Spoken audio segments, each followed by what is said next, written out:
Fala, meus queridos, eu sou o professor Anderson e essa é uma videoaula sobre escravidão negra no Brasil. Começando por essa imagem aqui, intitulada Maus Tratos Infligidos sobre Escravos Africanos. É uma gravura de um artista chamado Theodore de Bry. O Theodore de Bry foi um grande artista aí do final do século XVI, início do século XVII, e representou muito do continente americano. Inclusive tem uma gravura dele muito famosa que retrata a antropofagia praticada pelos indígenas tupinambás, né? Uma imagem que foi copiada lá do diário do Hans Staden, um alemão que tinha sido capturado pelos índios tupinambás. E o Theodore de Bry então representou aqui a escravidão negra, né? E ele intitulou essa obra Maus Tratos Infligidos sobre Escravos Africanos, o que nos leva a refletir sobre a intencionalidade do autor. Né? Então é isso que a gente vai analisar nessa fonte histórica. Ele está representando aqui, como a gente pode perceber, homens brancos, né? A gente vê um cara aqui que está agredindo fisicamente, esses caras, né? Estão agredindo fisicamente um escravo aqui, aqui também tem agressão, aqui também, enfim, tem um cara aqui que provavelmente seja o grande chefão, o proprietário de tudo aqui, um fazendeiro ou um grande traficante de escravos, né? Então o que está aparecendo aqui é que exatamente o autor ele teve a intenção de representar a violência com que os escravos africanos eram tratados pelos seus senhores ou pelos seus captores, pelos traficantes, enfim, em todos os lugares eles eram tratados com extrema crueldade, extrema violência. Então a intenção do autor provavelmente foi exatamente essa, né? Fazer essa representação aqui.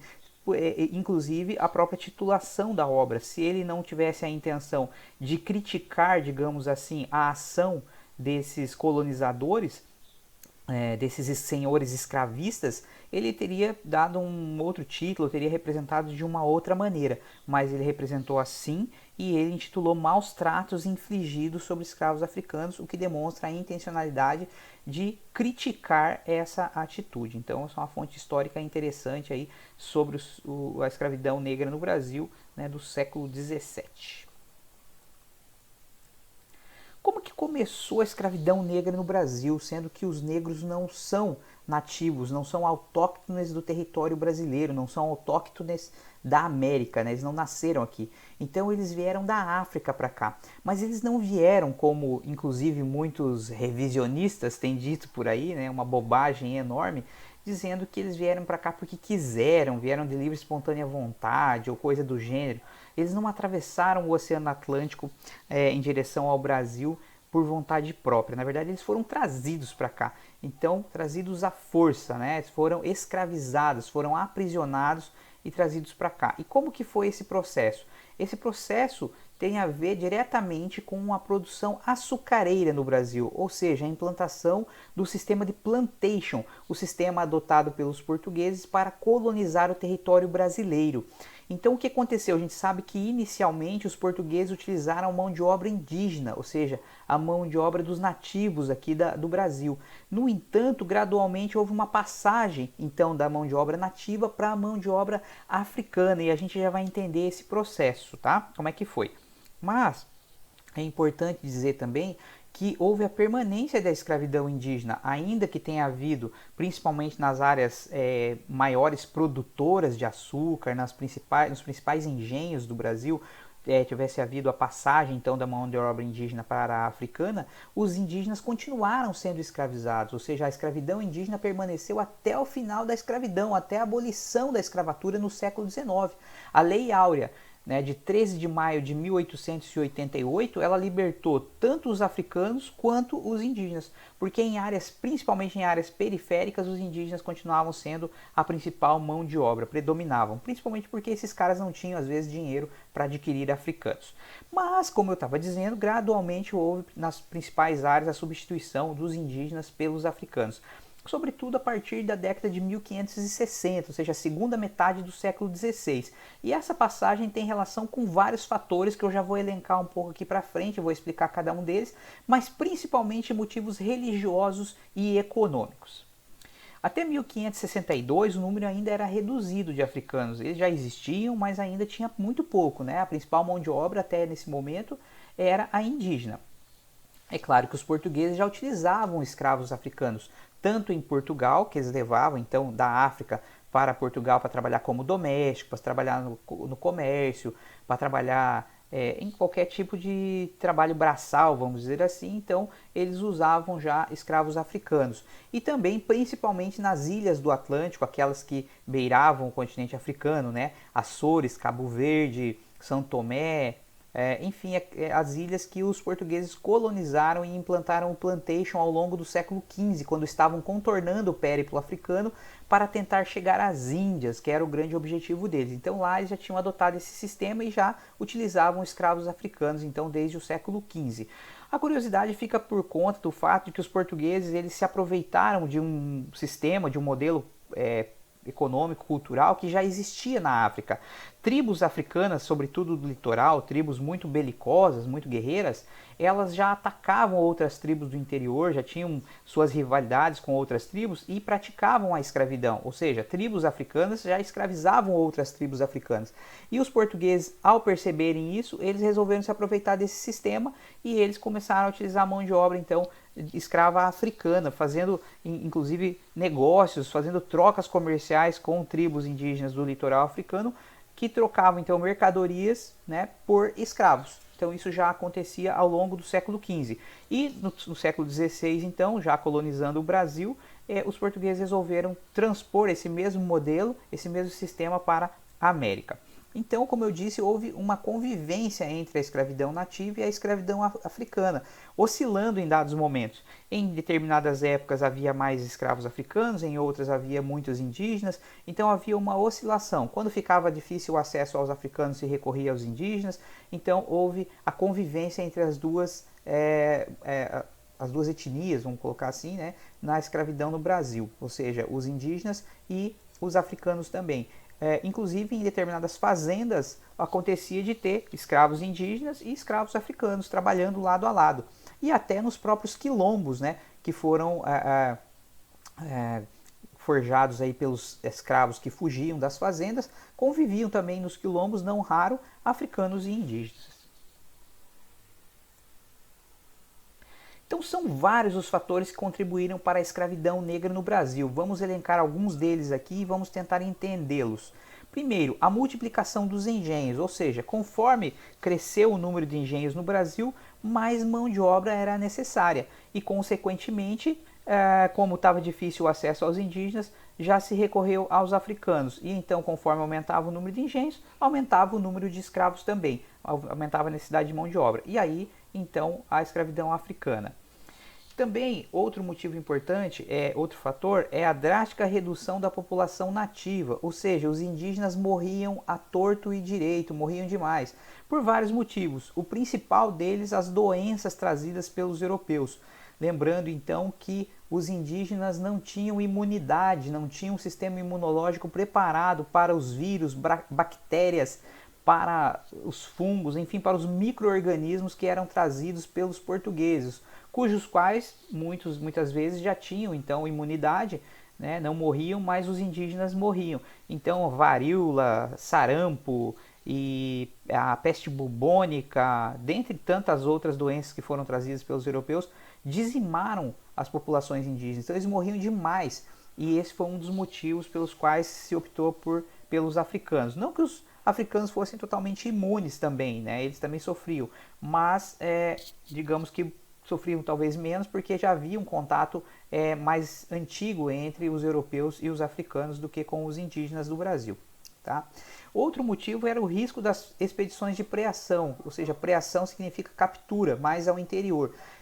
Significa que aqui no Brasil, no caso, os portugueses ou os luso-brasileiros, como se pode chamar, né? Luso-brasileiros, luso-português, brasileiro, então o cara que nasceu no Brasil, mas tem ascendência portuguesa, né? Então, filho de portugueses. Então, os luso-brasileiros, eles também tinham muita dificuldade de capturar os indígenas. Por quê? Porque era uma verdadeira aventura. Eles tinham que organizar as expedições, tinham que adentrar a mata, quilômetros e quilômetros, mata dentro, para encontrar as tribos, guerrear contra elas e capturá-las. Então, isso tinha muito risco nesse processo. Ou seja, eles podiam ser picados por insetos, por animais peçonhentos, podiam ser atacados por animais selvagens até chegar aos indígenas, né, e mesmo na volta. eles tinham que guerrear contra os indígenas, que muitas vezes havia tribos extremamente belicosas, guerreavam muito bem, utilizavam suas armas de forma exímia, né? Flechas envenenadas e tudo mais. E aí, então já corria-se um risco muito grande nesse processo, tá? E então a recorrência aos africanos podia ser melhor pelo fato de que não havia esses riscos. É claro que tinha que se dispor de dinheiro e comprar os africanos, mas pelo menos não corria-se o risco, né, de morrer nesse processo de prear, de capturar os indígenas no interior. Então esse foi um dos motivos. Outro motivo, a cultura nativa e dificuldades na produção açucareira. O que significa essa dificuldade relacionada à cultura nativa? É que para os indígenas que viviam numa sociedade patriarcal, né, machista aqui no Brasil, quando os portugueses chegaram, na cultura deles havia uma divisão de tarefas entre homens e mulheres, principalmente quando se relacionava à alimentação. Então, por exemplo, ao homem cabia a guerra, a caça e a pesca. Isso eram atividades masculinas. Então, todas as proteínas que eles consumiam eram trazidas pelos homens, então através da caça e da pesca. E os vegetais eram todos relacionados às mulheres. Então, as mulheres eram responsáveis por coletar frutos, raízes, folhas comestíveis na floresta, e também nos índios do litoral, né, que eram semi-sedentários e praticavam agricultura. Então, eles também, as mulheres que praticavam agricultura. Então, as mulheres que plantavam, colhiam, cuidavam das plantações e preparavam o alimento. Então, tudo isso era tarefa feminina. Aos homens, na agricultura, o que cabia era só a derrubada da floresta, né, das árvores gigantescas, do transporte dessas toras e atear fogo, né? Eles ateavam fogo, então, ao que sobrava ali para preparar a terra. Era um método ficou conhecido como coivara, né? Esse negócio de derrubar a mata e depois colocar fogo no que sobrava para deixar limpo o terreno para plantações, né? Para as plantações. Então, todo o resto do trabalho, desde preparar a terra, colocar as sementes, cuidar das plantações, né? E a colheita e o preparo desse alimento era tudo tarefa feminina.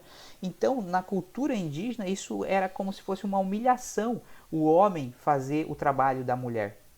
E por isso os índios resistiam muito, trazendo dificuldades, portanto, nessa escravidão, nesse modelo de escravidão dos indígenas na prática da agricultura. Quando os indígenas foram escravizados para transportar para o Brasil, digamos, claro, óbvio que eles não aceitaram passivamente, gostaram disso, mas pelo menos eles não resistiram tanto, porque era uma tarefa característica dos homens derrubar a mata e transportar as toras. Agora, a prática da agricultura para eles era uma humilhação e por isso muita resistência.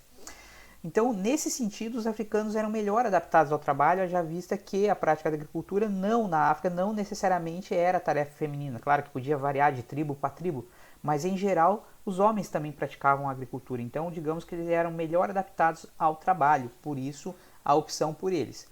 Outro motivo, que foi um dos principais fatores, como eu tinha dito no slide anterior, fatores religiosos, né, foi a oposição jesuítica à escravidão dos nativos. Os jesuítas, desde o início praticamente, a chegada deles aqui em meados do século XVI, se posicionaram contra a escravidão dos indígenas. E isso trouxe um obstáculo muito grande para os colonos, para os colonizadores. Então, a não oposição dos jesuítas à escravidão africana, ela contribuiu para que os colonos também optassem por esse modelo de escravidão, ou seja, a dos africanos, né? O lucrativo comércio de africanos, esse é o outro motivo importantíssimo. Então vejam, como eu tinha dito, motivos religiosos e econômicos. Então o motivo econômico é isso, o lucrativo comércio, ou seja, o tráfico negreiro. O tráfico negreiro abriu a possibilidade de ganhos para muita gente, né? Primeiro, as tribos africanas, as próprias tribos africanas que faziam os consórcios, que faziam os contratos com os portugueses para capturar índios mais ao interior, para capturar africanos mais ao interior, né? Então, essas tribos lucravam. Por quê? Porque trocavam esses africanos capturados por mercadorias que os portugueses davam para eles, né? Por exemplo, armas, alimentos, ferramentas, todo tipo de bugiganga que os portugueses pudessem trazer para eles, né? Então, dava lucro para esses caras, monarcas africanos. Dava lucro para os traficantes escravistas, né? Ou seja, os traficantes portugueses. Eles então também lucravam nesse processo. Por quê? Porque compravam os africanos, traziam para a América, traziam para o Brasil e vendiam para os colonos, vendiam para os fazendeiros, né, para os senhores de engenho. Então eles lucravam nesse processo. Lucrava a coroa portuguesa. Por quê? Porque a preação de indígenas no interior do Brasil não tinha como controlar. Era um processo praticamente incontrolável, porque o território é gigantesco, né? Então não tinha controle, não tinha como cobrar, ganhar dinheiro diretamente em cima do aprisionamento de indígenas, né? Mas sobre a escravidão africana tinha como. Por quê? Porque os africanos eram transportados em grandes navios negreiros, né?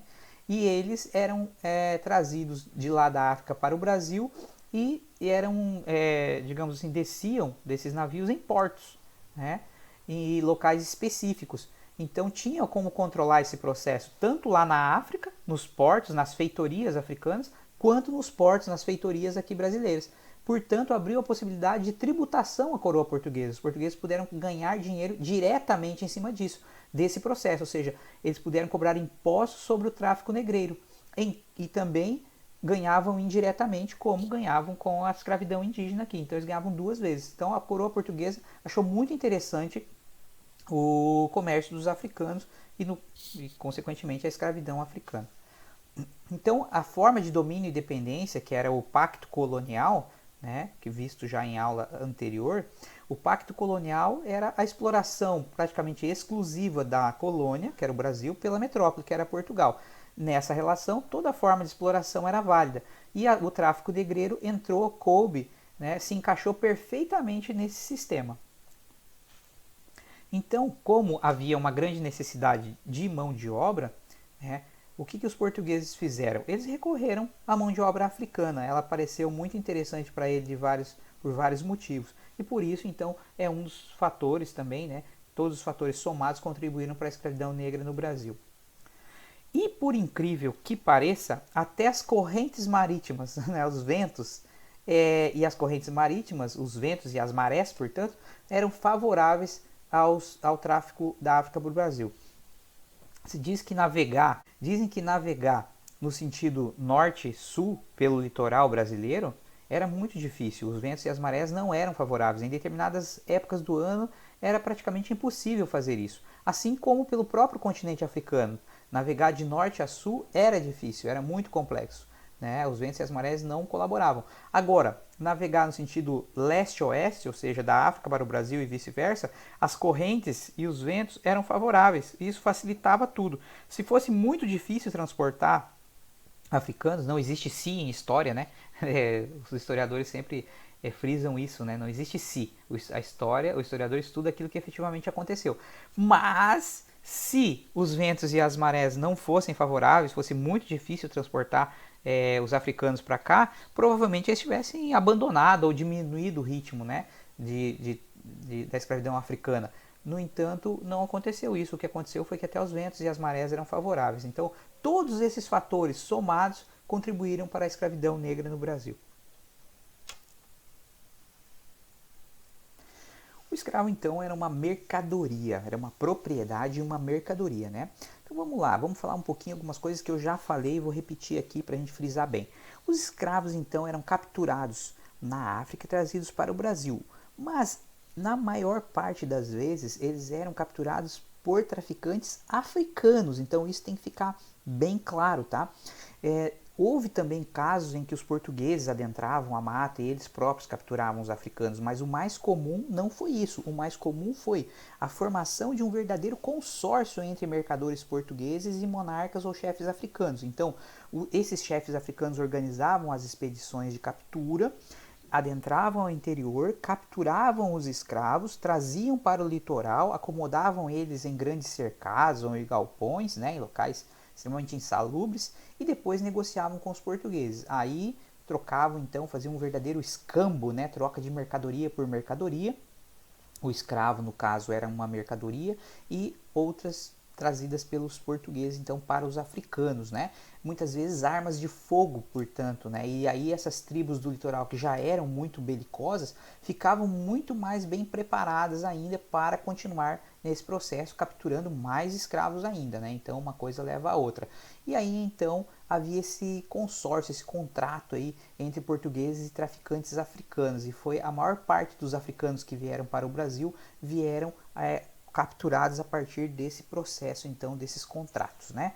Então os portugueses já se aproveitaram, como eu disse anteriormente, do sistema que já existia na África, desse modelo cultural, onde os africanos utilizavam mão de obra escrava, né? Capturando outros africanos, outras tribos inimigas na África.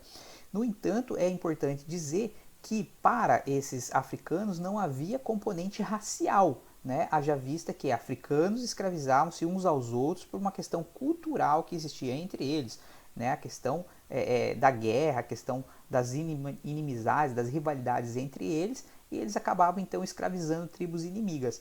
Mas não havia componente racial, como eu disse, africanos escravizando africanos. Agora, portugueses escravizando africanos, sim. Por quê? Porque os portugueses não escravizavam outros portugueses, não escravizavam outros europeus, ou seja, os portugueses não escravizavam homens brancos. Eles só escravizavam indígenas, ou seja, nativos da América, e africanos. Aí sim, então, nós temos um componente racial, né, que deu origem ao que hoje a gente conhece como racismo. Essa coisa de considerar o outro, o da outra etnia, o da outra raça, que não é um termo que não é muito bom de utilizar, mas como um ser inferior, um ser inferiorizado, e portanto, né, tem um componente racial, tem racismo nesse processo. Então, com a escravidão africana sendo praticada pelos portugueses, aí sim, então, nós temos o componente racial.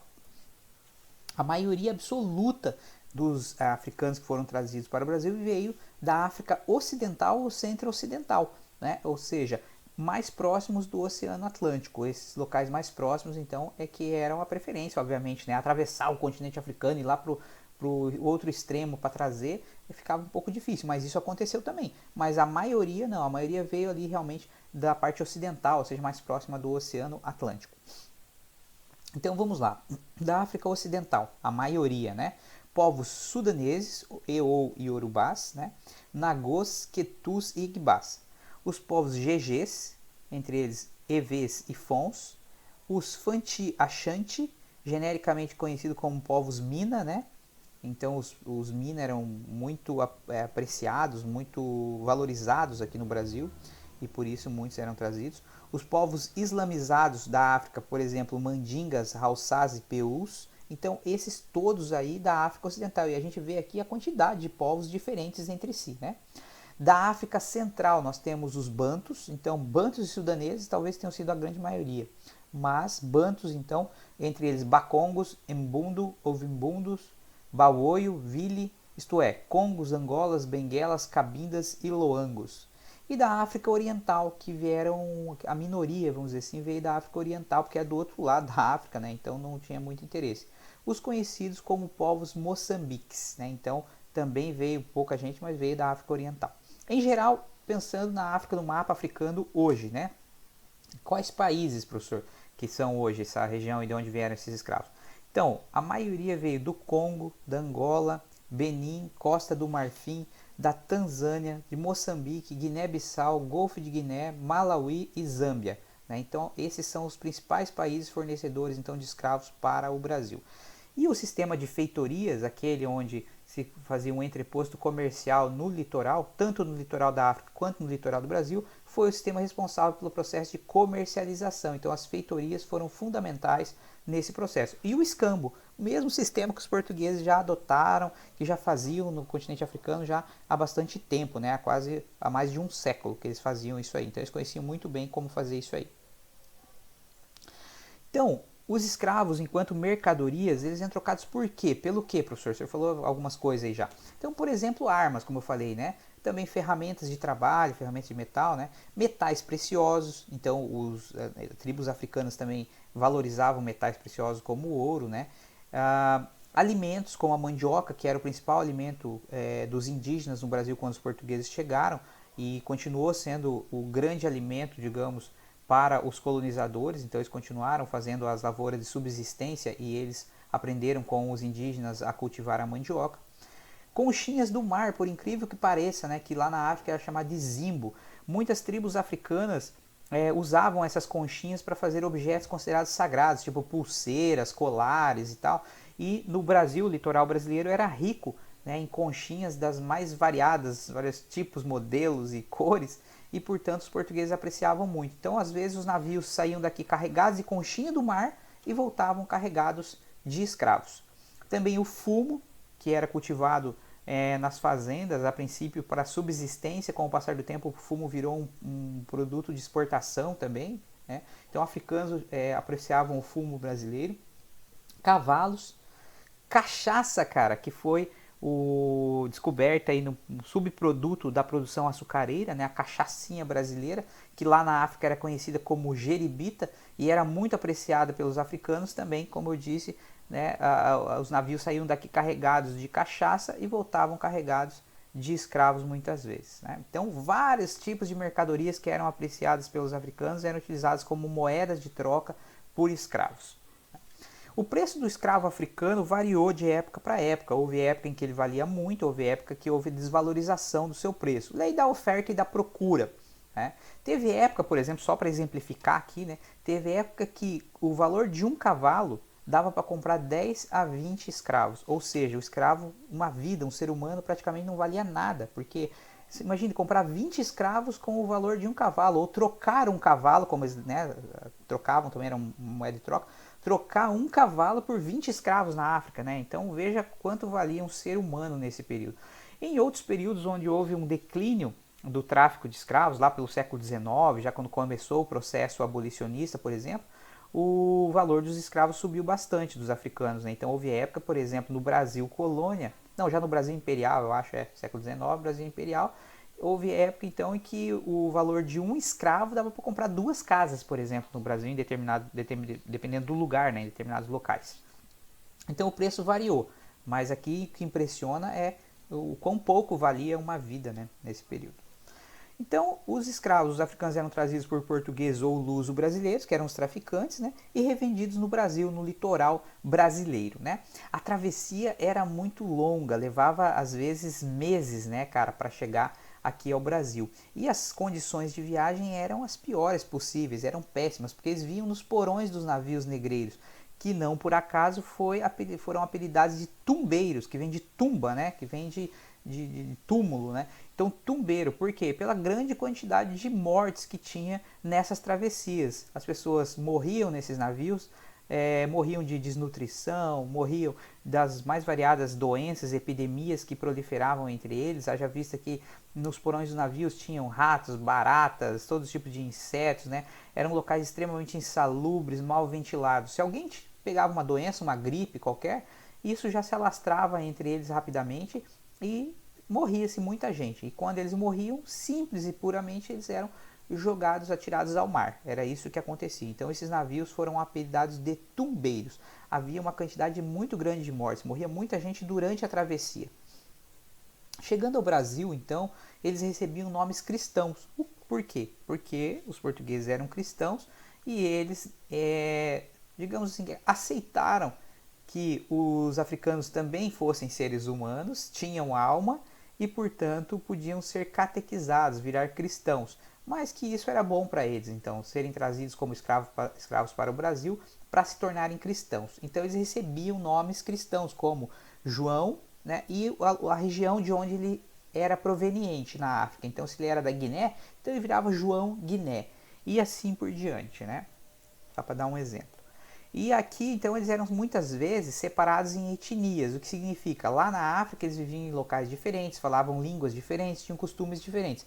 Então, para evitar a comunicação entre eles, para evitar possíveis rebeliões e fugas, eles separavam esses caras, ou seja, colocavam pessoas da mesma etnia em fazendas diferentes, ou vendiam para pessoas diferentes para que na mesma fazenda tivesse pessoas que não falassem a mesma língua, que não conseguissem se comunicar para não se organizar. E também eram separados de acordo com a idade, o porte físico, e dependendo de tudo isso, de vários fatores conjugados, variava o valor deles também. Então havia escravos de determinadas regiões que eram muito valorizados e escravos de outras regiões cujo preço era menor. Aqui temos um trecho de um livro chamado Uma História do Negro no Brasil, né, do Walter Fraga Filho e Vlamira Albuquerque, né, que eu intitulei aqui A Travessia Atlântica, que conta um pouquinho de como que funcionava isso e chama a atenção a quantidade de mortes. Então vamos ver, vou ler aqui esse trechinho. O escravo apresado no interior africano era obrigado a percorrer longas distâncias até alcançar os portos de embarque no litoral. Muitos não resistiam à longa caminhada, às doenças e aos maus tratos. Nos portos eram alojados em grandes barracões ou em cercados. Ali permaneciam muitos dias e até meses à espera de que as cargas humanas dos navios fossem completadas e os cativos partissem para um mundo completamente desconhecido. Nesse período de espera era grande o número de mortes, pois os cativos eram alojados em construções muitas vezes precárias, insalubres, mal ventiladas e pequenas. Em alguns períodos, cerca de 40% dos negros escravizados em Angola pereciam ainda em solo africano. Então esse trecho aqui desse livro, dessa obra, Uma História do Negro no Brasil, ele é impressionante. Por quê? Porque se você pensar que 40% dos negros que tinham sido capturados na África morreram lá ainda esperando para ser embarcado no navio, dá para ter ideia do percentual. Se a gente fizer um cálculo grosseiro aqui, a gente vai ver que isso se tratou de um dos maiores genocídios da história da humanidade. Por quê? Vamos pensar que primeiro, antes de ter sido capturado, essas tribos tinham sido atacadas por outras tribos. E, portanto, houve uma guerra. E nessa guerra, um percentual grande, normalmente de homens em idade ativa, em idade viril, né? Homens adultos, então, morreram. Né? A guerra, principalmente, ela era praticada também na África pelos homens em idade viril. Né? Então, crianças, mulheres, idosos estavam fora dessa tarefa. Então, muitos homens, e justamente aqueles que eram o grande alvo da escravidão, né? Porque eram os mais valorizados, morriam já durante esses confrontos. Então, um percentual já morria lá, antes de ser capturado, durante o processo de captura. Aí, os capturados, aqueles que sobreviviam e eram escravizados, eram levados até o litoral, né, para esperarem a sua vez de embarcar no navio. Então, o que acontecia? Nesse processo de deslocamento do interior para o litoral, muita gente que já estava ferida, que já estava cansada, que já estava com fome, acabava morrendo no meio do caminho. Então, outro percentual já morria antes de chegar ao litoral, né? Só se deslocando dentro do território africano. Aí depois, quando eles estavam lá no litoral esperando, aqui os autores disseram que em determinados momentos, não era sempre, tal, variou de época para época, de lugar para lugar, mas vamos dizer que esse número, né, seja válido. 40% daqueles que estavam lá no litoral esperando para embarcar no navio morriam. Então olha a quantidade de gente que morria. E aí depois tinha a travessia, tinha o navio negreiro, o tumbeiro, que eram navios preparados para levar cargas inumanas, ou seja, para levar coisas inanimadas, né, objetos, mercadorias. E eram nesses porões que eram trazidos os africanos. Então já uma quantidade gigantesca morria também durante a travessia. Né? Não por acaso, navios tumbeiros. E aí eles chegavam ao Brasil. Claro, depois, durante o processo de escravidão, mas outro tanto, muita gente ia morrer dos maus tratos, da violência, dos castigos físicos, de não aguentar trabalhar demais e tal, das doenças, e morriam também. Então, cara, se a gente calcular que pro Brasil, só pro Brasil, sem falar o resto da América, né? Estados Unidos, sul dos Estados Unidos que usou muito escravidão africana, o restante dos países latino-americanos, colonizados pelos espanhóis, pelos holandeses também, né? Pelos próprios franceses. Então, se a gente pensar que só no Brasil, só para o Brasil, foram trazidos cerca de 5 milhões de africanos, olha esse número, cerca de 5 milhões de africanos, né? Aproximadamente isso, se a gente pensar que um percentual desse de mais ou menos, vamos calcular por baixo, tá? Que 50% morreu nesse processo, captura, né, ser levado lá para o litoral e trazido para a América. Nesse processo todo, mais ou menos metade, 50% morreu, quer dizer que no mínimo 5 milhões de pessoas morreram antes mesmo de chegar ao Brasil. Tá? 5 milhões. 5 milhões chegaram, 5 milhões ficaram pelo caminho. Se a gente pensar em toda a América, a gente vai falar em números aí, sei lá, de 15, 20 milhões de pessoas mortas. É um dos, se não o maior genocídio da história da humanidade, o processo da escravidão negra no Brasil. Então, é um grande genocídio, é uma história muito cruel, uma história muito triste, um dos episódios mais trágicos da história da humanidade. Aqui nós temos uma imagem, de um artista chamado Rugendas, né? Ele representou nessa imagem negros no porão do navio, uma representação do século XIX. Então ele mostra ali em pleno século XIX como é que funcionava o porão de um navio tumbeiro, de um navio negreiro. Então a gente vê os escravos aqui todos amontoados, acomodados muito mal, né? Nus, seminus. Esse cara aqui está recebendo uma ração de alimento ali, então eles eram alimentados para simples e puramente não morrer, né? Ou seja, só para sobreviverem à travessia. A comida era muito ruim, a água muitas vezes contaminada e tal, né? Aqui a gente já vê esses caras aqui, esses traficantes, carregando um homem aqui, um escravo que já faleceu. Então esse cara está morto aqui, né? Vai ser jogado, atirado ao mar. A gente vê homens, mulheres, muitas vezes crianças, né? Parece ter uma mulher com uma criança aqui, né? Também. Eles não eram preferidos, né? Os preferidos eram homens em idade adulta, mas não raro mulheres e crianças também eram trazidos, especialmente no século XIX, quando o tráfico negreiro começou a declinar, né? Então também eram trazidas mulheres e crianças, enfim. Então o Rugendas fez essa representação de um navio negreiro. Digamos que aqui no século XIX os navios negreiros já tinham evoluído. Vamos imaginar como que era a situação de um navio tumbeiro lá no século XVI. Então as condições eram as piores possíveis, daí a quantidade de mortes, né? Bom, aqui nós temos um trecho que foi retirado de um livro do Luiz Felipe de Alencastro, um historiador brasileiro, professor na Universidade de Paris, na França, que tem inúmeras obras e é especialista nesse assunto. Ele escreveu um livro chamado O Trato dos Viventes, para mim a obra-prima do Luiz Felipe de Alencastro, Formação do Brasil no Atlântico Sul. Esse livro aqui é um livro bem bacana, então eu retirei esse trechinho do livro. Tráfico negreiro, o grande milagre. Então vamos ler o trechinho lá.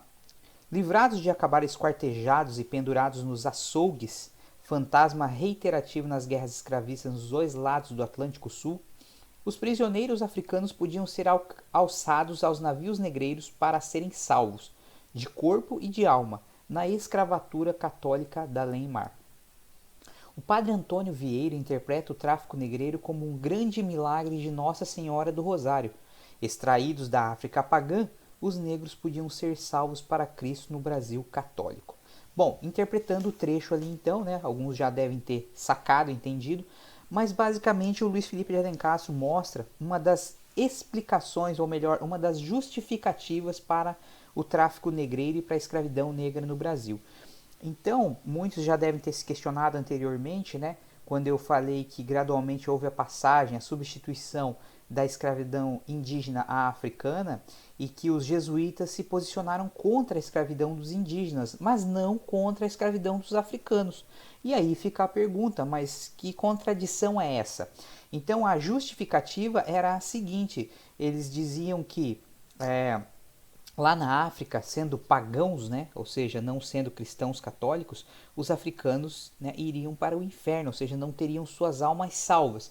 Mas à medida que eles eram capturados na África e trazidos para o Brasil, era aberta a eles a possibilidade então de serem catequizados, de se tornarem cristãos e de terem suas almas salvas. Então essa justificativa foi a primeira que a Igreja Católica e que, enfim, os traficantes e todo mundo utilizou para legitimar a escravidão, o tráfico negreiro e a escravidão dos africanos no Brasil.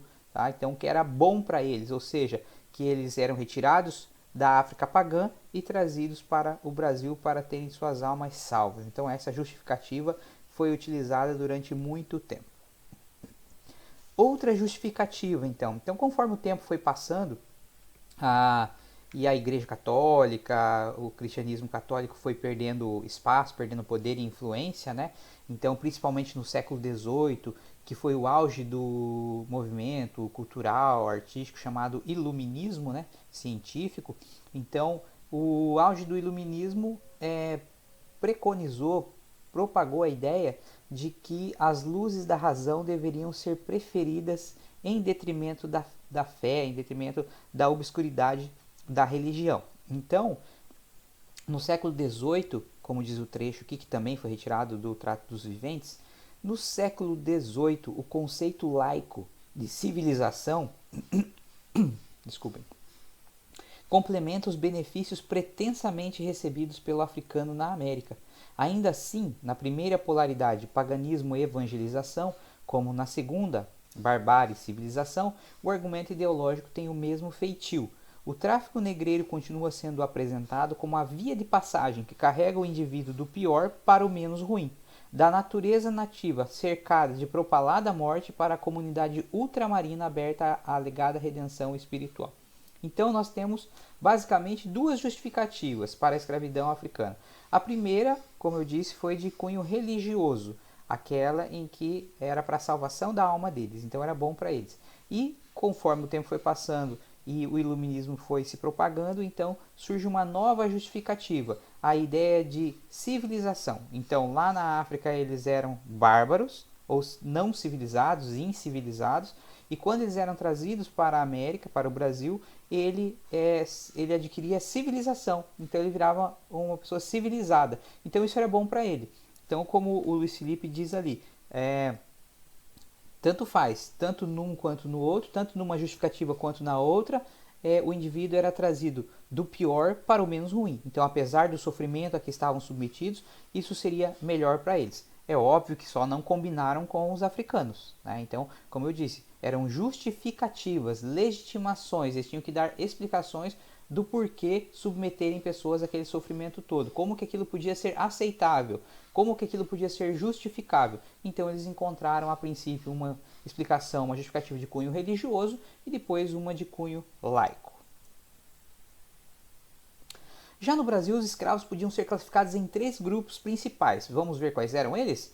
Primeiro, o boçal. Quem era o boçal? Todo aquele que acabou de chegar da África e que por isso tem pouco conhecimento da colônia. Então o boçal é o cara que chegou agora ao Brasil e ele não sabe nada, não fala a língua, não se comunica, não conhece a colônia, não conhece nada. Então ele é o grupo dos boçais. Tinha também os ladinos. Quem era o ladino? O ladino era o nascido na África, mas que já tinha amplo conhecimento da região. Ou seja, ele já chegou, já faz algum tempo ao Brasil e ele já está se comunicando, já está falando mais ou menos a língua, já conhece a região. Então esse cara é chamado de ladino, que é um sinônimo de esperto, né? Então o cara já está esperto. E o terceiro grupo é o grupo dos crioulos. Quem eram os crioulos? Aqueles que nasceram no Brasil. Ou seja, eles já nasceram filhos de africanos, mas já nasceram na colônia e, portanto, são chamados assim, crioulos. Além dessa divisão, os escravos também se dividiam entre aqueles que trabalhavam nas casas, que eram chamados de domésticos, né? Outros que trabalhavam no comércio, nas fazendas, ou seja, eram utilizados como mão de obra em todos os tipos de atividades laborais, ou seja, todo tipo de trabalho, né? Então, dependendo da atividade que o senhor exercesse, os escravos também eram submetidos àquele tipo de trabalho. Algumas imagens nós vamos mostrar ao longo da aula. Primeiro, essa imagem aqui, né, de um engenho manual, e os caras estão fazendo ali caldo de cana, né, provavelmente. É uma imagem do Jean-Baptiste Debré, na coleção dele, Viagem Histórica e Pitoresca ao Brasil, 1834 a 1839.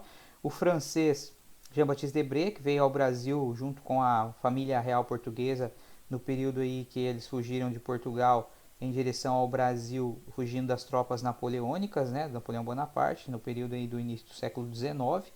Então, o Jean-Baptiste Debré retratou o Brasil já do século XIX, mas no século XIX, claro, a escravidão negra estava no seu auge. Então aqui a gente vê africanos, né, escravos negros, que estão utilizando uma moenda artesanal, né, um engenho manual, tricilíndrico, inclusive, a gente vê 3 cilindros aqui, né, e eles estão moendo a cana, extraindo o caldo. Pode ser simplesmente para fazer um caldo de cana, né, para os senhores tomarem, provavelmente, porque aqui é numa parte da casa grande, né, um ambiente da casa grande, a gente pode perceber, a gente vê os talos de cana ali e tal.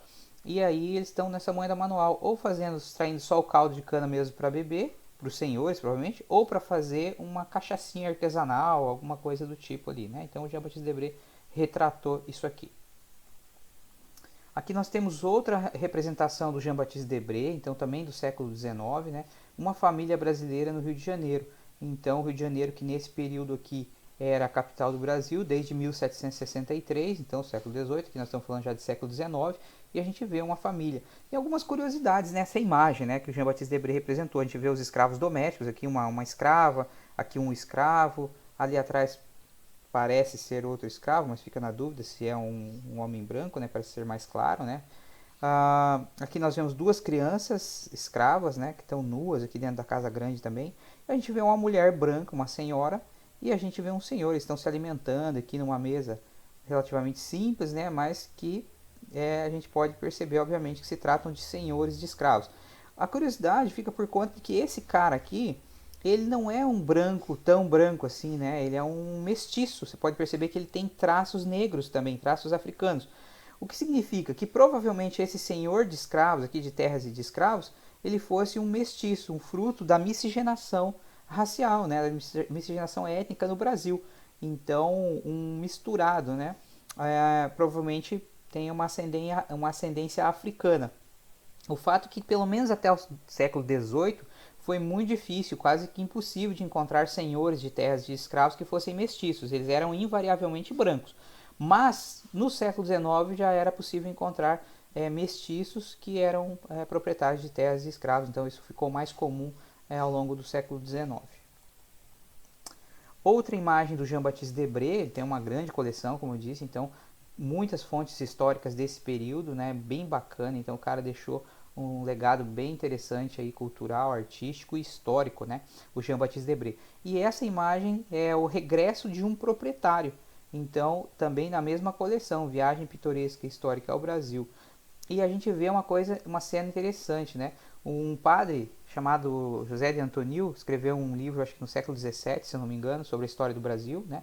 E ele disse na sua obra que os escravos eram as mãos e pés do Senhor. E quando ele disse isso, ele quis dizer que todo o trabalho era feito pelos escravos e inclusive os senhores eram carregados por eles, por isso os pés do Senhor, né?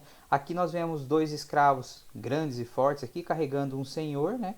Numa rede. Então tem uma taquara aqui bem grande, bem grossa, bem reforçada, onde a rede está disposta e o senhor está ali bem tranquilão, sendo carregado pelos escravos, que a gente vê parece ser uma criança também carregando um guarda-chuva aqui para proteger o senhor caso o sol ficasse muito forte ou chovesse mesmo. A gente vê um cãozinho ali, um cachorro também. A gente vê uma escrava aqui atrás nesse plano aqui com uma espécie de bacia, um cesto na cabeça, cheio de coisas, cheio provavelmente de mercadorias, né? Enfim, então os senhores eram carregados em redes ou em liteiras, como eram conhecidas, umas cadeirinhas, né? Que também, daí no caso, normalmente eram quatro que carregavam, né? Disse-se que no Brasil colônia, pelo menos até o século XIX, início do século XIX, aí, até o século XIX, pode dizer tranquilamente, que ostentação no Brasil era o cara, o senhor no caso, proprietário de terras e escravos, sair pelas ruas das vilas, dos lugarejos onde eles viviam, carregados por um séquito de escravos. Então isso era a ostentação da época. Aqui nós temos outra imagem, né? Uma senhora brasileira em seu lar, também do Jean-Baptiste Debré, e a gente vê aqui uma senhora branca com sua filha, estão fazendo alguma coisa aqui de bordado, costura, a senhora está com uma tesoura à mão aqui recortando para parecer um tecido, alguma coisa assim, estão fazendo algum artesanato e tal. E aqui a gente vê uma mulher, uma escrava, né, negra, e duas crianças. E aqui a gente vê escravos também domésticos. Então estão dentro de uma casa grande, né, no século XIX. Então no século XIX as mulheres que viviam na colônia e mesmo agora no século XIX no Império Brasileiro, elas estavam submetidas à autoridade masculina, né? Então tanto as mulheres brancas quanto as mulheres negras. É óbvio que as mulheres escravas estavam numa pior situação do que as mulheres brancas. As mulheres brancas estavam numa situação um pouco privilegiada em relação aos escravos, mas não muito. Por se tratar de uma sociedade machista, sociedade patriarcal, então as mulheres também estavam submetidas à autoridade dos homens. E elas se preparavam exclusivamente para serem boas esposas e boas mães durante suas vidas. Então, enquanto criança, estava submetida à autoridade do pai, e depois que ficava na idade de se casar, ela acabava se casando e ficando sob a autoridade do seu marido. Bom, os escravos também podiam ser adquiridos por pessoas que tinham algum recurso para serem alugados, serem arrendados. Então eles eram chamados de escravos de ganho, ou seja, uma pessoa adquiria um escravo ou dois para poder obter alguma renda com o trabalho deles. Eles aprendiam alguma profissão, aprendiam a fazer alguma coisa, algum tipo de trabalho manual, tipo pintar uma casa, viravam serventes, pedreiros, marceneiros, carpinteiros, ferreiros, aprendiam alguma profissão e eles eram alugados, arrendados por seus proprietários. Então, uma pessoa que vivia na cidade, por exemplo, ela podia adquirir um escravo para tentar obter uma renda extra em cima dele. Ou ainda mesmo para vender coisas nas ruas, por exemplo, uma pessoa que produzia algum tipo de alimento ou algum tipo de artesanato e ela colocava esse escravo na rua para sair vendendo para as outras pessoas. Então era uma forma de ganhar algum dinheiro, por isso eram chamados de escravos de ganho. Havia uma grande heterogeneidade entre os escravos, étnico, linguística, cultural, ou seja, eles vinham de várias partes da África e eles não eram todos iguais. O que eles tinham em comum eram alguns traços físicos, né? A cor da pele, o cabelo, os olhos, enfim, mas havia muitas diferenças entre eles, inclusive físicas, né? Porque havia escravos de determinadas regiões que eram mais baixos, mais atarracados, como se diz, baixos e fortes. Tinha outros que eram mais longilíneos, né? Ou seja, eles eram mais magros, altos, canelas mais finas. Enfim, havia diferenças físicas entre eles, mas especialmente havia diferenças então linguísticas, culturais, né? Falavam línguas muito diferentes muitas vezes, nem se entendiam. Então essa heterogeneidade marcou a escravidão no Brasil também. Outra característica que aparece aqui é a questão da coisificação do escravo, né? A historiografia da década de 60, do século 20, né, do século passado, ela tendeu nesse período a coisificar o escravo. Como assim, professor? Então eu vou explicar melhor essa parada. Vocês devem ter estudado lá na antiguidade, na Grécia Antiga, por exemplo, só para a gente fazer um paralelo aqui, uma analogia, né, para a gente compreender melhor. Então lá na Grécia Antiga se aprendeu que o escravo ele era coisificado. O que significa isso? Que ele era desumanizado. Lá na Grécia Antiga, o escravo virava uma mercadoria, uma propriedade, e ele virava uma ferramenta viva de trabalho. O que significa? Ele não tinha reconhecido a sua humanidade. Ele era considerado um ser vivo, mas ele era tratado e visto como uma ferramenta. Então, uma ferramenta viva de trabalho. Portanto, ele era desumanizado.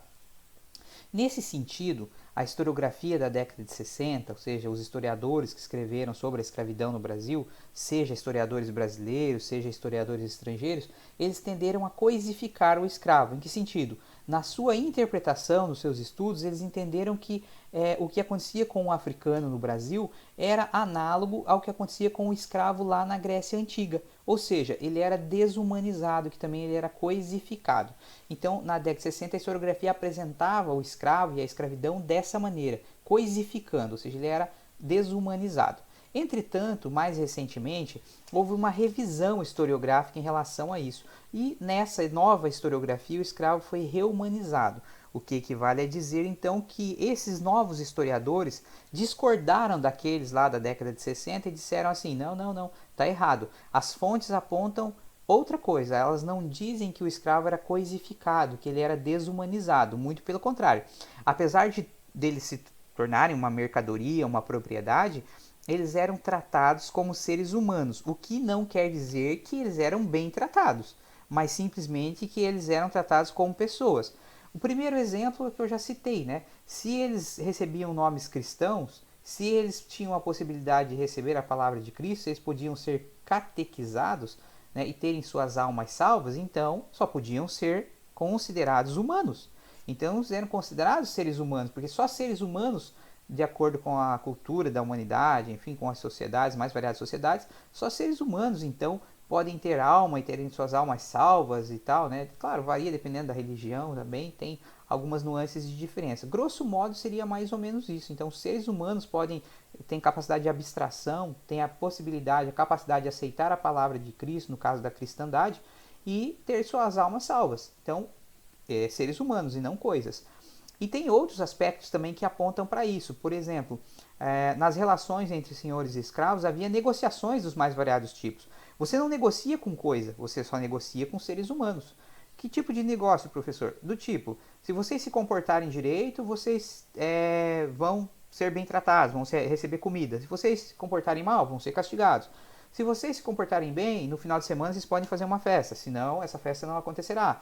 se vocês se comportarem bem, vocês podem ir à missa no domingo, senão não poderão. Então, todas essas negociações, elas demonstram que os escravos eram reconhecidos como seres humanos, então eles não eram coisificados como na Grécia Antiga. Então, essa nova historiografia rehumanizou o escravo, apesar dele ser muito maltratado, apesar dele ser explorado, apesar de ser espoliado de todos os direitos, inclusive da sua própria liberdade, ele era considerado um ser humano. Então, houve diversas formas de domínio, né, na escravidão. Então, os senhores eles arregimentavam uma série de mecanismos para dominar os escravos. A mera utilização da violência física, da força, talvez não fosse suficiente para fazer essa dominação. Então, eles sabiam que tinha que ter outros recursos, outros artifícios também, como por exemplo esse das negociações que eu acabei de citar. Claro que a violência física foi a principal forma de dominação, né? Então, o que significa? Que os escravos eram submetidos a castigos, a torturas, a aprisionamentos, né? Eram acorrentados uns aos outros, enfim, todo tipo de humilhação, de violência física foi utilizada contra eles para dominá-los, para mantê-los escravos. Mas não foi a única maneira. Então, também uma violência psicológica, uma violência mais, digamos, metafísica, sei lá, menos física, né? Então, ela também foi utilizada. Então, eles eram muito pressionados psicologicamente. Além disso, houve uma forma interessante, a tal da vigília social, que é uma forma comum que existe até hoje. É muito antigo esse negócio da vigília social. O que é a vigília social? Significa um cuida do outro, não precisa ter sempre alguém vigiando. Eles se vigiam entre si. Como assim? A vigília social era eu pego, por exemplo, um escravo para castigá-lo e esse escravo, por algum motivo, por alguma coisa, né? E esse escravo denuncia o outro, porque ele diz assim, mas está me castigando, mas o outro também fez, né? Então é um escravo cuidando do outro, vigiando o outro, sem ter a necessidade de que o senhor coloque fiscais ou feitores, tanta gente cuidando deles o tempo todo, vigiando o seu comportamento.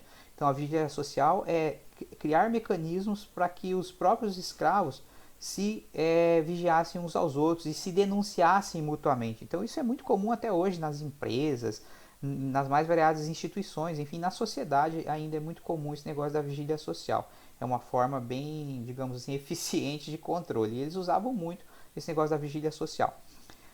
E também, como eu falei, as negociações, né? Valorização dos bons comportamentos, castigos de outros tipos também para pessoas que não se comportavam direito, enfim, havia essa oscilação. Então, várias ferramentas foram utilizadas para dominar. E aí, claro, de sua parte, teve a resistência também. Os escravos resistiram à escravidão de diversas formas.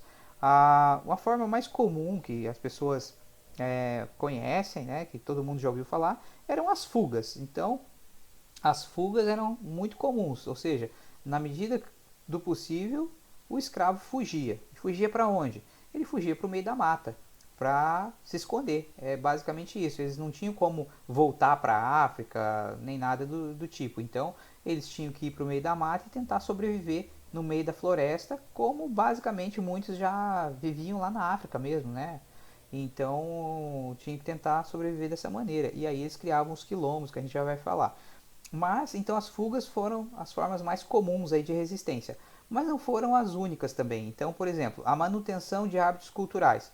Os escravos mantinham sua cultura, mantinham sua religiosidade, apesar de eles serem catequizados e tal. Eles mantinham a certa religiosidade africana, né, os cultos aos orixás e características, né, da sua religiosidade lá na África. E isso foi uma forma, então, de resistência, não só da religião, mas de outros hábitos culturais, as danças, os instrumentos musicais, a sua comida, a sua língua também. Enfim, em muitos aspectos eles procuraram manter a sua cultura e isso foi considerado então uma forma de resistência, uma das principais formas de resistência. Não raro, os escravos promoviam rebeliões também, né? Além de fugas, às vezes eles promoviam rebeliões e durante essas rebeliões, se eles conseguissem se organizar devidamente, tivesse um grande número de adeptos, de pessoas que aderiam, né, a essa rebelião, eles destruíam propriedades, assassinavam os proprietários, né? Então faziam bastante arruaças, destruições, como resistência à escravidão também. Então isso aconteceu. Não teve no Brasil nenhuma grande rebelião de proporções assim gigantescas a ponto de chegar a ameaçar o sistema da escravatura brasileira, mas houve sim muitas rebeliões que se propagaram pelo Brasil e que acabaram então colocando empecilhos e dificuldades para a escravidão, colocando medo inclusive nos proprietários no Brasil em alguns momentos. No século XIX, quando aconteceu a Revolução Haitiana, onde os escravos tomaram o poder no Haiti e assassinaram a maior parte da população branca, né, exceto aqueles que conseguiram fugir, né, tomaram o poder na região, na ilha, né, no Haiti. Então colocou medo em muita gente também, muitos proprietários brasileiros. Mas o Brasil basicamente não teve uma rebelião com tão grandes proporções, mas houve sim várias. Outra forma de resistência foram os suicídios, galera. Então, não raro, os escravos também punham fim às suas próprias vidas devido ao sofrimento a que estavam submetidos, né? Então, muitos não aguentavam essa pressão, já tinham visto às vezes suas famílias serem assassinadas durante o processo de captura, tinham sido trazidos para o Brasil, estavam vivendo daquela maneira e perdiam as esperanças, né? A sua vida perdia basicamente o sentido, então eles acabavam se suicidando. Também muitos imaginavam que ao se suicidarem eles estariam impingindo um prejuízo para os seus senhores, visto que para os seus senhores para que eles serviam, né? Só para aquela exploração.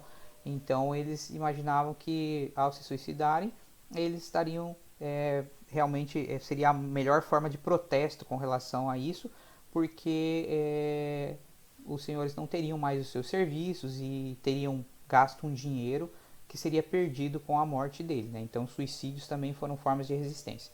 A não reprodução, o que significa que os escravos, e quando tinham relações sexuais, né, escravos e escravas, eles procuravam articular maneiras de terem a relação sexual sem terem a possibilidade de reprodução. Então, por exemplo, o coito interrompido e outras formas de relação sexual que evitassem a gravidez. Então, a não reprodução também era uma forma de resistência.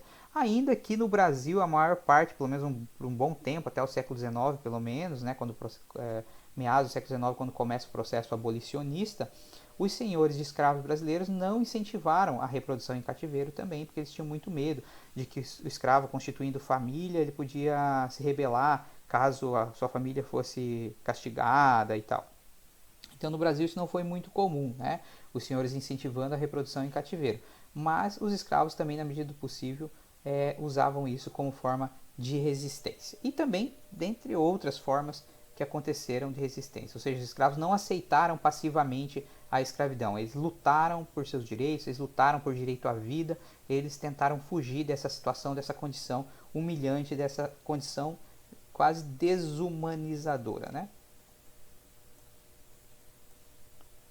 Uma das formas mais comuns de resistência então, foi a formação dos quilombos, que vem do banto, significa fortaleza ou acampamento. O que eram os quilombos? Então os escravos, quando tinham a possibilidade, fugiam das fazendas, corriam para o meio da mata e faziam uma espécie de acampamento lá. Às vezes tinha poucas pessoas, às vezes tinha mais pessoas, às vezes tinha muitas pessoas.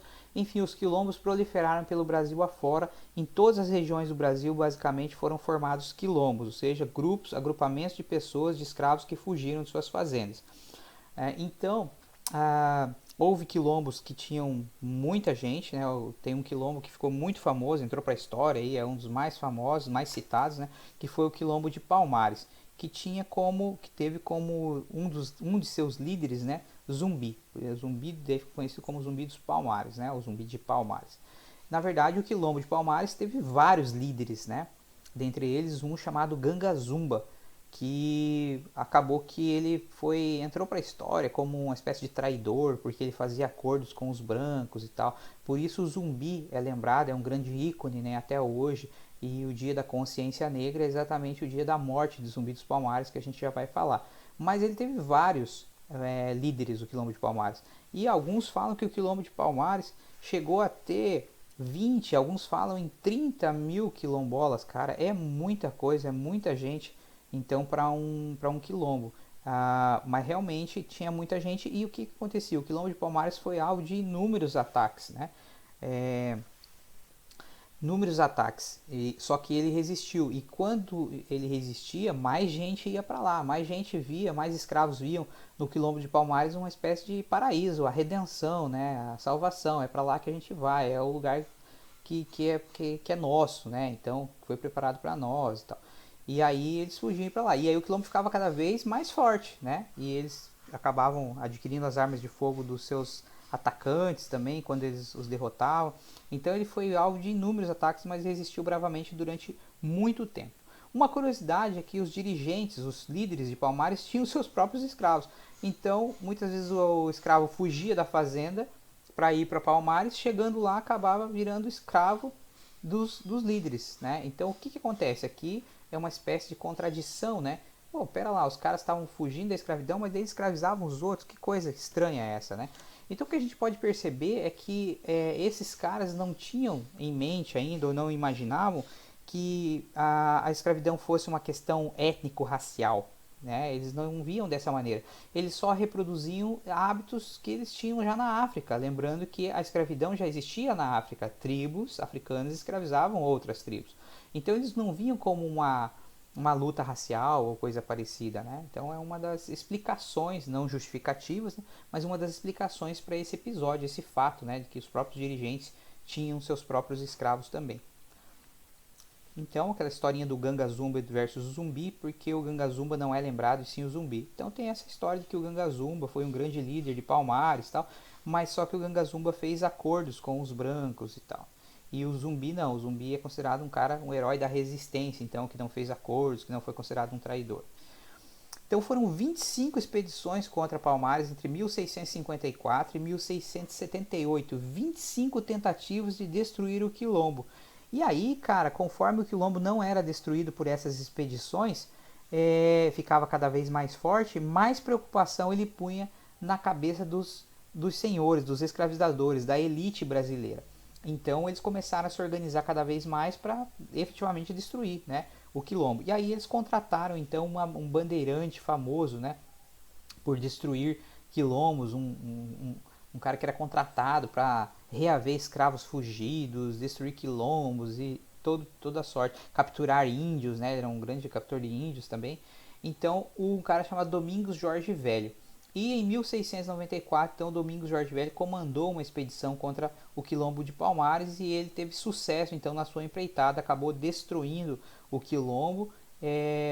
Muitos escravos, obviamente, morreram, muitos negros morreram, mas outros tantos foram recapturados, entregues para os seus senhores e muita coisa aconteceu. Então o Quilombo foi destruído pelo Domingos Jorge Velho. Aí. O Zumbi conseguiu fugir, então ele teria conseguido fugir e se esconder no meio da mata. Mas aí um escravo que tinha sido capturado durante essa destruição do Quilombo, ele acabou delatando o esconderijo do Zumbi, foi provavelmente torturado, né, e tal, e delatou o esconderijo. E o Zumbi foi então capturado, foi executado, morto, né, no caso. Normalmente a morte era o esquartejamento. Aliás, desculpa. Primeiro eles matavam, né, normalmente é enforcamento, depois esquartejamento. Era a forma, entre aspas, de se fazer justiça, então, no Brasil, nesse período, entre lusos brasileiros, né, lusos e brasileiros. Aí era assim que acontecia. Então o Zumbi acabou sendo esquartejado. A ideia era que, entre aspas, também servisse de exemplo para os outros, né? Ou seja, que ninguém mais quisesse fazer aquilo que ele fez, agir daquela maneira. E a morte dele, então, teria sido no dia 20 de novembro de 1695. E por isso o dia 20 de novembro é tido como o dia da consciência negra. Durante um bom tempo, o dia da comemoração, vamos dizer assim, de memória da escravidão no Brasil e do fim dela, era justamente o 13 de maio, porque foi 13 de maio de 1888 que foi assinada a Lei Áurea, aquela que libertou os escravos, que acabou com a escravidão no Brasil. No entanto, com o passar do tempo, o movimento negro no Brasil, enfim, né, percebeu, né, estudou, pôde ir para a escola e tal, e aí os negros, os afrodescendentes perceberam que essa data era uma data infeliz, uma data inadequada, porque ela era uma data totalmente branca, né? Eles entenderam que a Lei Áurea não foi uma lei de consciência social ou caridade cristã, nem nada disso. Foi só fruto de um processo o processo abolicionista que tinha relação com a Revolução Industrial, né? Ou seja, a Revolução Industrial que implicou na fabricação de mercadorias em larga escala a partir da introdução de máquinas no processo produtivo, e começou lá na Inglaterra no século XVIII, precisava de alguns componentes básicos, né, para a sua reprodução, e um deles era consumidores, pessoas que comprassem essa avalanche de mercadorias que estava sendo produzidas agora. E escravos não recebiam salários, portanto não eram consumidores. Então esse tipo de trabalhador não interessava para a Revolução Industrial, né, para o capitalismo industrial.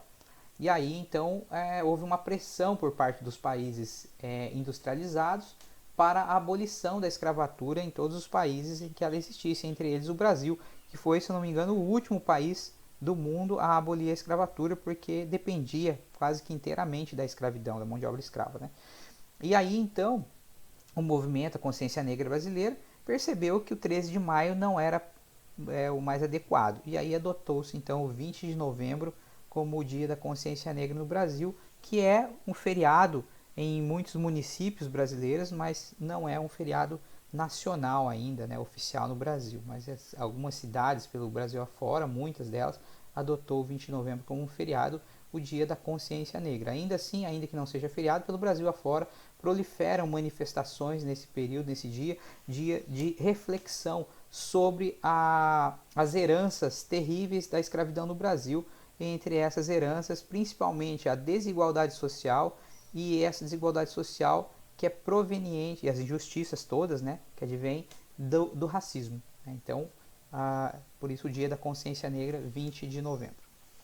Aqui nós temos uma imagem, então, do Jean-Baptiste Debré também, onde a gente vê um feitor aqui, esse cara branco, que normalmente era um trabalhador livre. Pode ser o próprio senhor também, muitas vezes, não raro os próprios senhores empunhavam aqui os açoites, né, e castigavam os escravos. Pode ser um funcionário também de um senhor, né, e ele está castigando esse escravo aqui. Deixa eu ver que situação que esse ser humano aqui se encontra, né? Olha aqui, totalmente aprisionado, totalmente paralisado aqui, né, com esses pau aqui entre as pernas e braços e as mãos amarradas, enfim, e levando um castigo terrível aqui, né? E aqui nós temos também uma imagem ao fundo onde outro escravo está amarrado a uma árvore, né? E ele está sendo castigado também, só que aqui nesse caso sendo castigado por outro negro, né? O que parece ser uma coisa contraditória, mas que não era também. Por quê? Porque muitos senhores, digamos assim, premiavam escravos que se comportavam bem com uma liberdade um pouco maior e a possibilidade de se tornar feitores também, capitães do mato, né, que recapturavam escravos fugidos. E aqui nós temos um africano, então, um negro, enfim, castigando outro negro ali. Aqui nós temos uma representação, um óleo do Manuel Vitor, né, a representação do zumbi. Não se sabe exatamente a data do nascimento dele, e sim a data da sua morte, 1695. E aqui então essa representação através de provavelmente descrições que tenham sido feitas do zumbi. Aqui um óleo do Antônio Parreiras também representando o zumbi, o grande líder do Quilombo de Palmares, então, né? Ele está aqui com uma arma de fogo, você pode perceber, né? Com vestimentas bem simples, né? Uma espécie de bandana ali na cabeça. Ele está descalço e tal. Mas o Antônio Parreiras, então, representa a intenção do artista, que é representar esse personagem histórico como um herói, como o herói dos negros, como o herói do Quilombo de Palmares. Então, é uma imagem grandiosa desse personagem histórico aqui.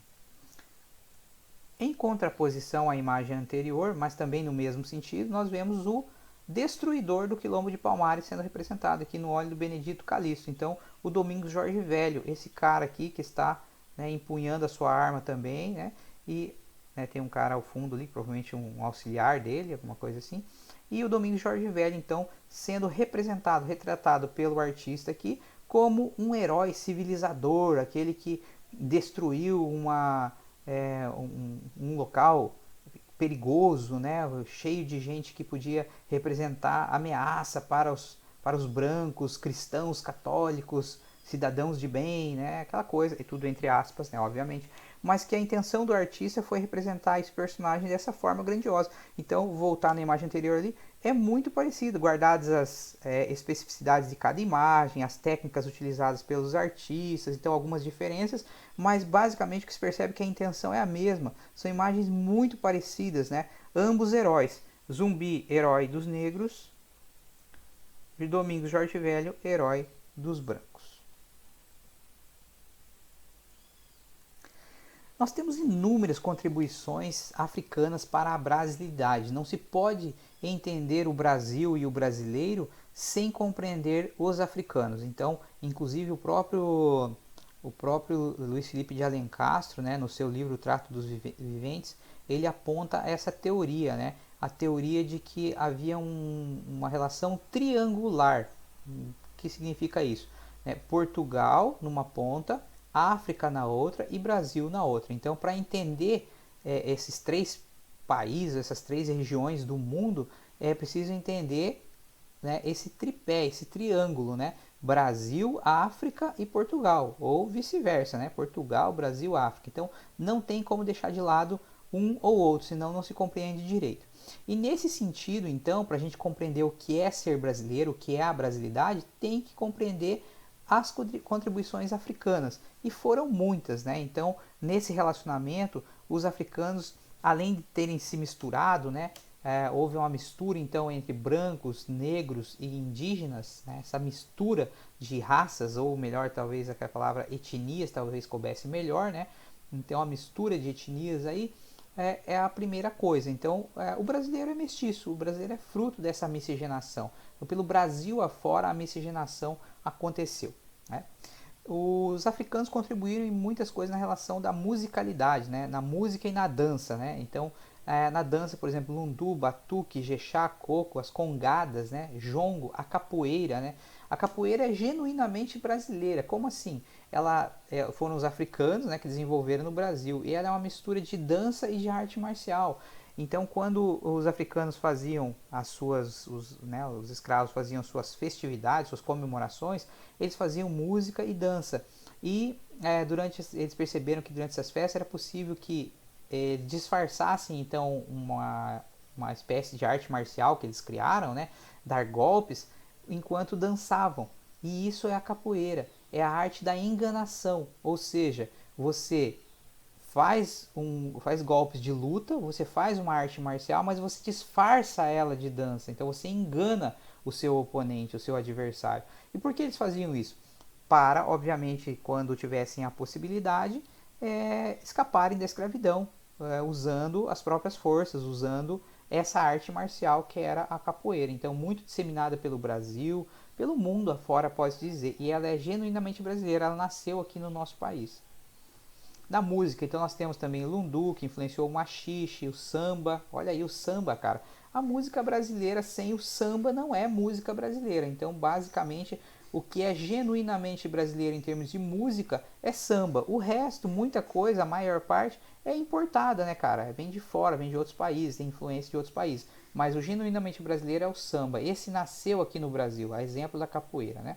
O choro, que tem influência do samba, aí a bossa nova, que tem influência do samba, é tudo influência do samba, né? O reggae não é brasileiro, mas o reggae foi muito disseminado pelo mundo, inclusive no Brasil, então é muito apreciado. O Brasil tem muita gente que curte o reggae e faz reggae no Brasil também, mas não é genuinamente brasileiro, mas tem a ver com a africanidade também. Instrumentos musicais: berimbau, afoxé, cuíca, atabaque, agogô, vários instrumentos chamados de percussão, né? Os africanos eram muito ligados aos instrumentos de percussão que eles utilizavam para essas suas festividades, para essas suas danças e tal. Então, muitos instrumentos musicais, né, têm essa influência africana também no Brasil hoje.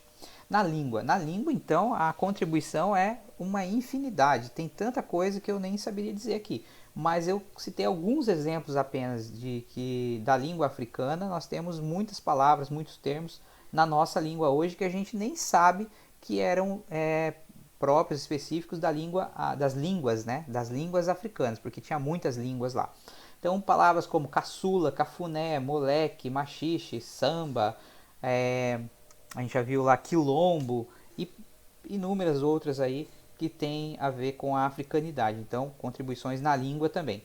Na culinária, né, ou seja, nas comidas aí, azeite de dendê, vatapá, caruru, acarajé, pirão, os mais difíceis, os mais variados tipos, né? Tipo pirão de peixe, por exemplo, que é muito comum no litoral brasileiro, especialmente. Moqueca, angu, a feijoada, cara, a feijoada famosa, feijoada muito apreciada no Brasil, né? Aquele feijão preto, né? Que é cheio de carne de porco ali no meio. Então a feijoada é também contribuição africana para a brasilidade. Como que tem uma historinha que conta da onde surgiu, né? Então, por exemplo, quando os senhores matavam porcos, ou enfim, os próprios escravos, né, matavam para os senhores, eles dispensavam as partes menos apreciadas, como pés, rabo, orelha, cabeça, as tripas, enfim. E isso era tirado fora. Então os escravos, que normalmente comiam muito mal, raramente ou quase nunca comiam carne, né? Eles acabavam aproveitando essas partes e colocavam no meio do feijão para ficarem mais digeríveis e tal. E é daí que surgiu, nasceu a famosa feijoada. Algumas frutas também, né, foram trazidas, se não me engano, da África para cá: banana, manga, jaca, o arroz, pimenta malagueta, etc. Muita coisa foi trazida da África para o Brasil em termos de alimentos. Na religião, nós temos aí uma contribuição então africana em duas, mais especificamente, na Umbanda e no Candomblé. A Umbanda, ela mistura elementos africanos com o catolicismo e com o espiritismo. Então, a Umbanda é uma espécie de sincretismo religioso, né? Então, elementos africanos, catolicismo e espiritismo. Então, é fruto dessa mistura. Já o Candomblé, ele é mais puro africano, porque ele é o culto aos orixás. Então, quando você vê aquele negócio do culto aos orixás, provavelmente tem a ver com o Candomblé. São duas religiões muito disseminadas pelo Brasil também hoje, né? Também tem inúmeras contribuições para o folclore, por artesanato e tantas outras coisas. Ou seja, como eu digo, né, nós somos muito africanos, somos muito indígenas, somos muito europeus também. Então nós somos frutos dessa mistura geral aí.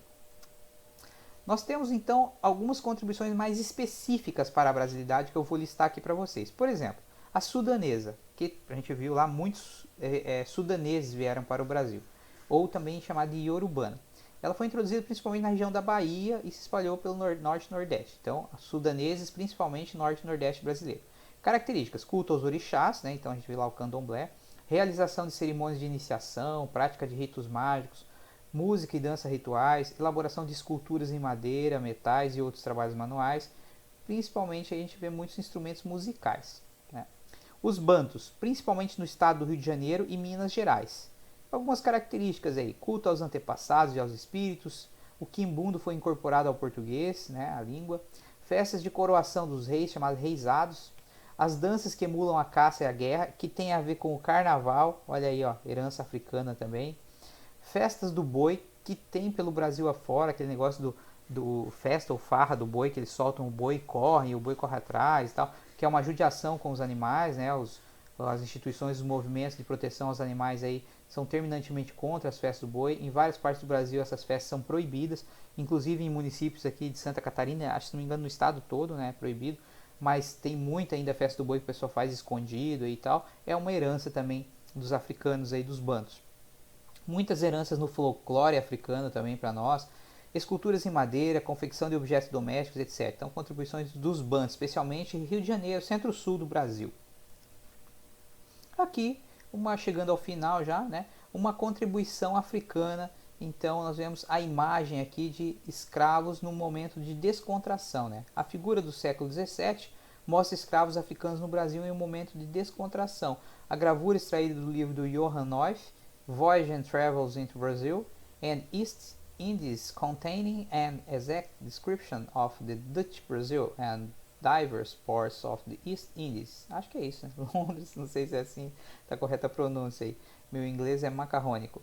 Biblioteca Nacional do Rio de Janeiro, então essa gravura aí do século XVII mostrando os escravos se divertindo ali, né? A gente vê mulheres, homens e tal, tocando instrumentos musicais, dançando, e a gente vê aqui um pandeiro, ó, um pandeiro, tem esse instrumento aqui, não sei o que é isso aqui, né? Mas também feito com uma espécie de cabaça, como chama, né? E enfim, então estão dançando, cantando ali, se divertindo escravos no Brasil. Então tem muitas contribuições na música brasileira dos africanos. Então estamos caminhando para o final da aula sobre escravidão negra no Brasil e seguem algumas dicas de leituras e de filmes para assistir, de sites para navegar. Primeiro então começamos lá para ler, né? Livros aí científicos escritos por historiadores sobre escravidão negra no Brasil, história da África, tráfico negreiro, enfim, tudo que serve aqui para a gente compreender melhor o assunto. Então, livro aí do professor Mário Maestre, História da África Negra Pré-Colonial, livro da Selma Pantoja, Nzinga Mbandi, Mulher, Guerra e Escravidão, para saber entender um pouco melhor a condição feminina na África, né? Luiz Felipe de Alencastro, clássico, O Trato dos Viventes, né? Que eu já citei durante a aula também, para entender melhor o tráfico negreiro e a própria escravidão em si. Vlamira Albuquerque e Walter Fraga Filho com Uma História do Negro no Brasil, que eu também já citei durante a aula, e A Escravidão no Brasil Colonial, da Glória Portucoque. Então são dicas de livros para se ler sobre o assunto. Também para assistir temos Amistad, filme norte-americano de 1997, dirigido pelo Steven Spielberg. Trata da história de um navio que foi tomado por escravos que estavam sendo traficados, né? Enfim, estavam sendo transportados da África para a América e esses escravos tomam o navio. O Tráfico Negreiro é um documentário da GNT com depoimentos de especialistas em história da África. Pierre Verger, Mensageiro entre Dois Mundos, filme brasileiro, um documentário do Lula Buarque de Holanda sobre a vida e a obra do fotógrafo e etnógrafo francês Pierre Verger. Quilombo, filme brasileiro de 1984, direção do Cacá Diegues. Então são algumas dicas para assistir. Para navegar na internet, nós temos então aqui casadasafricas.org.br, temos ali o site da Universidade Federal da Bahia também. Nós temos a notícia do UOL aqui bem interessante sobre que no final da escravidão, lá século XIX, crianças eram trazidas para o Brasil, sendo que elas eram preteridas durante a maior parte da escravidão, mas no final do século XIX, quando estava já o processo abolicionista, crianças também eram trazidas. E finalmente dois links aqui do YouTube, né? O primeiro é um Story Art, que foi realizado por dois ex-alunos nossos que já se formaram, enfim, né? Que fizeram um Story Art impressionante, fora de série aí, sobre escravidão negra no Brasil, e é um material paradidático impressionante, muito bom. E temos aí também outro vídeo, na verdade isso aqui é um videoclipe do YouTube da música Cota Não É Esmola, de uma artista chamada Bia Ferreira, e é muito legal, muito bacana, serve pra gente fazer uma bela reflexão sobre o assunto, né? Então, espero que vocês tenham gostado da aula, muito obrigado pela atenção de todos, pela compreensão e até a próxima. Tchau!